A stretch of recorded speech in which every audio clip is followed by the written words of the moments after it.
Dólar ultrapassou tem pouco tempo os R$ 6, mas já tem gente cravando que ele vai chegar a 7 em 2025. Eu mesmo me furtar de fazer qualquer tipo de previsão, porque pra mim já basta o dólar tá caro, caríssimo. Também não quero ser humilhada tentando prever alguma coisa, porque eu sei que essa, inclusive, é uma das funções do dólar, né? Tanto que se a gente pegar as principais projeções no início desse ano de 2024 de bancos, corretoras, a maioria dizia que a gente ia encerrar o ano com dólar a 5, 5,20, 5,40, mas assim, acima de 6, não me lembro de alguém fazendo esse tipo de previsão. E bem, vejam aonde que nós estamos. Mas a discussão nem é essa, se o dólar vai continuar 6, se ele vai para 7 ou se ele vai voltar para 5. É óbvio que eu gostaria que ele voltasse para 5, ainda que eu ache 5 muito caro, mas é menos pior do que o que a gente está vendo agora.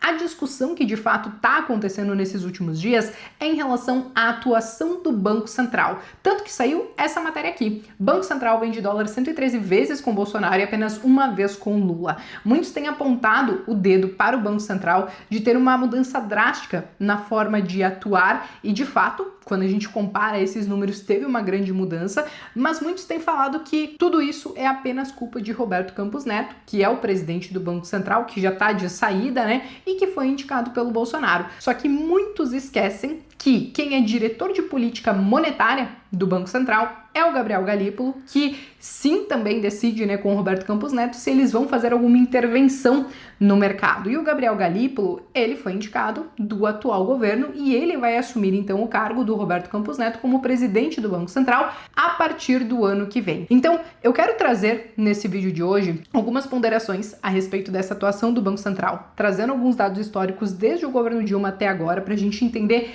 aonde que teve essa virada de chave que o Banco Central parou de atuar como ele atuava antigamente no mercado de câmbio, mas eu também quero trazer para vocês algumas questões técnicas e algumas falas do Galípolo para a gente entender o porquê que eles não estão intervindo agora no câmbio e até mesmo o que a gente pode esperar para o ano que vem, né? Porque apesar da gente não conseguir prever o câmbio, é importante que a gente saiba que, quer queira ou não, isso tem impacto no nosso bolso, seja no dia a dia, seja até mesmo nos nossos investimentos, né? Mas antes de partir para todo esse conteúdo, é claro que eu faço convite para você já deixar seu like, se inscrever aqui no canal, clicar no sininho porque tem conteúdo novo toda semana e, claro, me contem aqui embaixo nos comentários, vocês acham que o Banco Central deveria estar atuando nesse momento, talvez vendendo dólar no mercado para segurar um pouco o preço, já que ele passou de R$ 6 pela primeira vez na história, não tem muito tempo e muitos já estão falando que ele pode subir ainda mais? Bom, escrevam nos comentários que eu quero saber e ao longo do vídeo vocês vão entender um pouco mais a minha opinião, beleza? Mas vamos lá, gente. Vamos entender então o que essa matéria da UOL quis dizer a respeito de Banco Central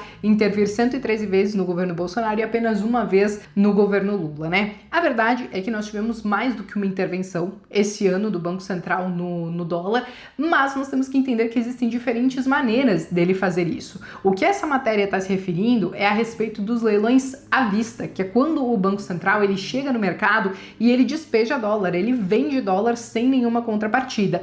Mas existem outras formas de fazer essas intervenções que são também através dos leilões de linha, que é quando o Banco Central ele chega, vende dólar, mais a contrapartida é que ele vai recomprar esse dólar lá na frente. Então agora em dezembro, por exemplo, é até bem provável que o Banco Central faça algum tipo de intervenção através dos leilões de linha, vendendo dólar agora para recomprar lá na frente. E o porquê que ele deve fazer isso? Porque chega agora final de ano, e isso foi inclusive uma coisa que o próprio Galípolo falou em uma entrevista essa semana, que ele disse o seguinte, chega agora final de ano, muitas empresas pagam os dividendos, pagam, né, algumas comissões, algumas questões, tudo em dólar, então existe uma demanda um pouco maior pelo dólar para fazer esses pagamentos, e aí eles fazem esses leilões para tentar segurar um pouco o preço por conta dessa sazonalidade que já é muito bem conhecida todos os anos. Mas é claro que existem outros momentos que o dólar acaba explodindo e que nem sempre são questões sazonais ou consideradas disfuncionalidades, como o próprio Galípolo falou,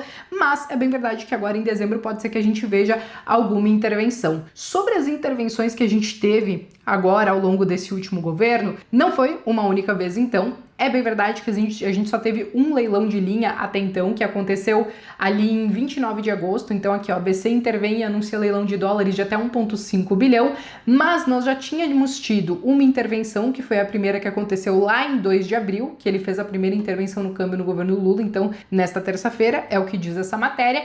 E nós tivemos também uma intervenção agora em novembro, e aqui sim foi também um leilão de linha que foi para tentar estabilizar o câmbio e controlar a alta, como vocês estão vendo nessa matéria também. O ponto é, Ainda assim, 3 vezes é muito pouco, perto, por exemplo, de 113 vezes do último governo. Vamos tentar, então, entender um pouco melhor esses números e analisar o que aconteceu não somente com o governo Lula, governo Bolsonaro, mas também o governo Dilma. E o porquê que eu quero trazer o governo Dilma para essa história, gente? Porque eu lembro que eu já estava no mercado e na época, lá em 2015, 14, 16 também, eu estava operando day trade e eu operava muito câmbio dólar. E eu lembro que diariamente a gente vinha o Banco Central fazendo leilões de dólar e muitas vezes a gente estava ali no meio da operação e daí o dólar ia para leilão, a gente ficava preso no túnel de leilão e era um Deus nos acuda. O ponto é, por que a gente vai fazer isso? Porque a gente vai ver que tem um momento ali que essa chave parece que vira e o Banco Central começa a mudar a forma de atuar. Então vamos lá. Na época do governo Dilma, eu dei uma pesquisada e levantei alguns números e o que a gente tem é que nós tivemos quase 90 bilhões de dólares sendo leiloados somente no ano de 2015. Não considerei 2016 porque ela acabou sendo impeachmentada ali em determinado momento de 2016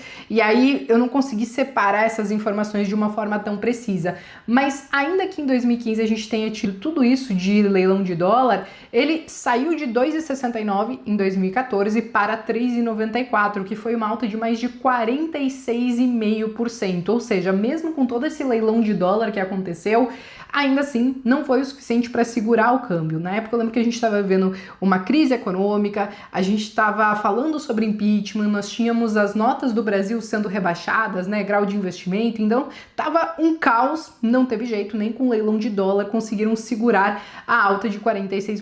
Saímos do governo Dilma, vamos para o governo Bolsonaro. Nós tivemos 74 bilhões de dólares sendo leiloados entre 2019 e 2022. Ele pegou o câmbio a 3,87 e entregou a 5,25, que foi uma alta de 35,5%. Então, mesmo com leilão de dólar, aqui a gente também não conseguiu conter tanto essa alta do câmbio. Cabe a gente decupar, né, ou olhar um pouco mais no detalhe os números desses anos desse governo. Por quê? Em 2019, a gente teve 36 bilhões de dólares entrando no mercado, né, sendo leiloados ali pelo Banco Central. Em 2020, foi época de pandemia, a gente teve muita disfuncionalidade nesse mercado, a gente teve 24,7 bilhões sendo leiloados. Em 2021, agora prestem atenção nesse número, tá?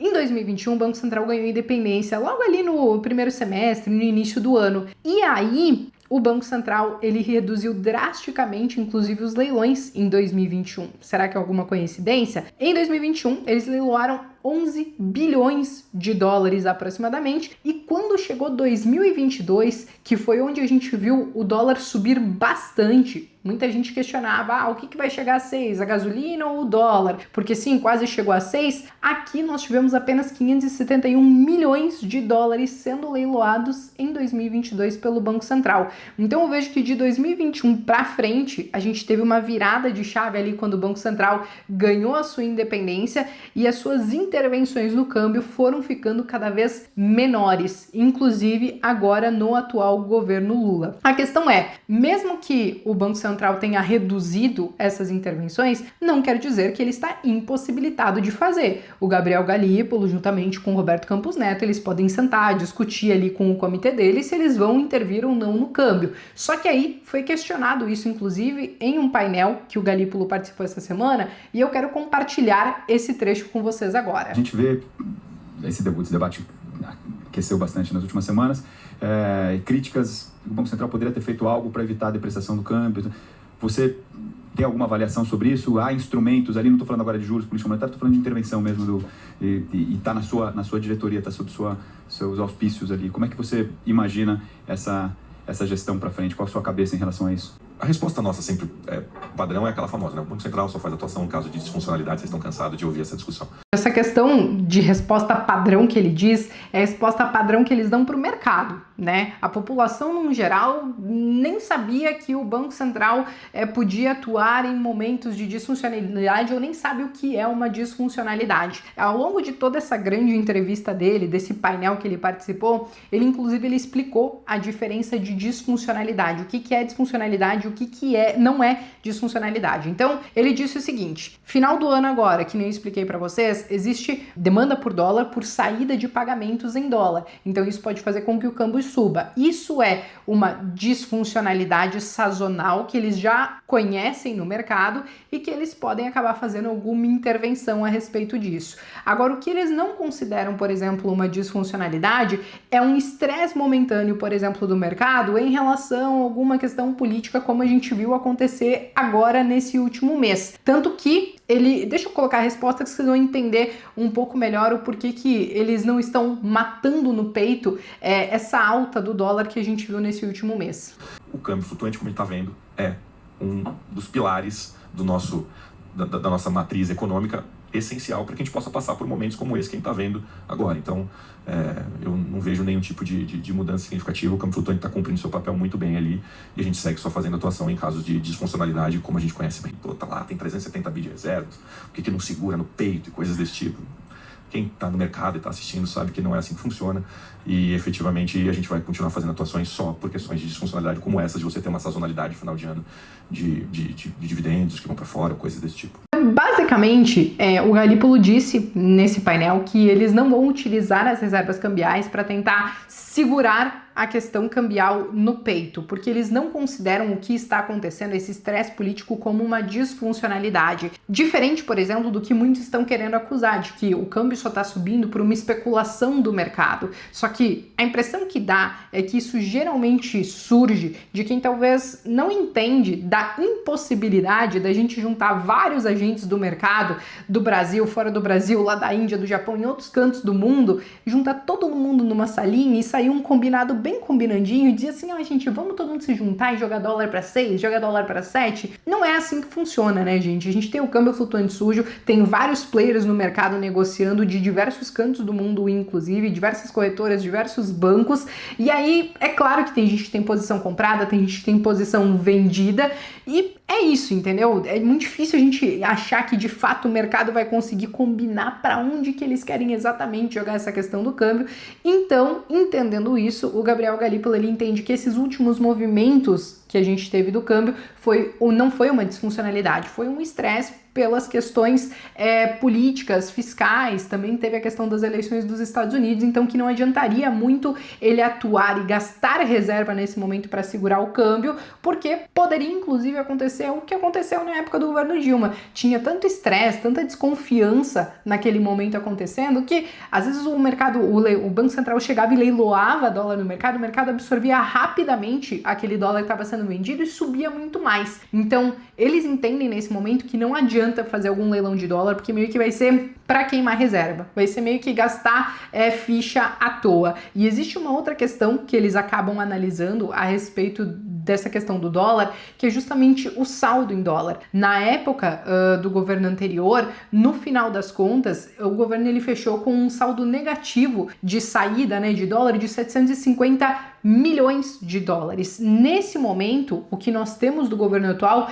é um saldo positivo de 9 bilhões. É claro que houve muita saída do mercado de dólar, mas entrou dólar por outra ponta, que é a parte comercial, de balança comercial, de negociações que estão para além do mercado. Então, quando eles olham esse saldo de que ainda assim a gente está com um saldo positivo de entrada de dólar, eles juntam toda essa análise, eles tentam entender tudo o que está acontecendo e eles chegam à conclusão de que não adianta gastar reserva agora para tentar segurar o dólar no peito. E bom, nesse ponto, ao meu ver, eu acho que vai fazer sentido, gente, porque falando sério, de quem viveu a época lá de Banco Central intervindo muito na época da Dilma, não resolvia. Era muito estresse, muita desconfiança, como eu falei pra vocês. Chegava o Banco Central, ele leiloava 1 bilhão de dólar, aquilo era assim, em segundos, em minutos absorvido e já seguia subindo. Então, existe um grande receio de talvez a gente reduzir as nossas reservas cambiais, que são muito importantes para o nosso país, para tentar segurar alguma coisa no peito, com uma grande chance de não conseguir, inclusive, segurar no peito, né? E aí, entendendo, inclusive, essa fala do Galípolo e essa atuação dele nesse momento, eu entendo que para o ano que vem, não acho que a gente vai voltar a ter o mesmo nível de intervenção, por exemplo, que a gente teve em governos passados. Talvez alguma intervenção a mais pode até acontecer, mas não nos níveis que a gente via antes de 2021, antes do Banco Central ser independente. E aí vem um outro grande questionamento, né? Que aí é muito mais a respeito do Galípolo, e alguns de vocês me mandaram essa pergunta já, né? Ele tem feito alguns discursos muito alinhados com o Roberto Campos Neto. E aí teve uma galera que perguntou: Bea, será que se ele continuar assim no ano que vem, não pode simplesmente chegar o Lula e falar, ó, não te quero mais como presidente do Banco Central? Agora ele já foi sabatinado e ele já foi aprovado, tá, gente? Para ele ser tirado como presidente, né, do Banco Central, ele precisa ser, em tese, tirado pelo Senado. Não é mais uma decisão do atual presidente da República. Então, são esses os movimentos que basicamente a gente tem que acompanhar, porque até então ele tá tendo um discurso muito alinhado com o Roberto Campos Neto. Muitos acham que depois, quando ele assumir o poder lá no ano que vem, ele vai virar uma chavinha. Enfim, eu não consigo afirmar isso, não é o que eu vejo nesse momento, mas vocês podem deixar a opinião de vocês aqui nos comentários, porque isso sempre gera um debate bem interessante, beleza? Bom, pessoal, dito tudo isso, acho que eram essas informações que eu queria passar para vocês hoje. Eu me despeço por aqui, mas vejo vocês então no próximo vídeo.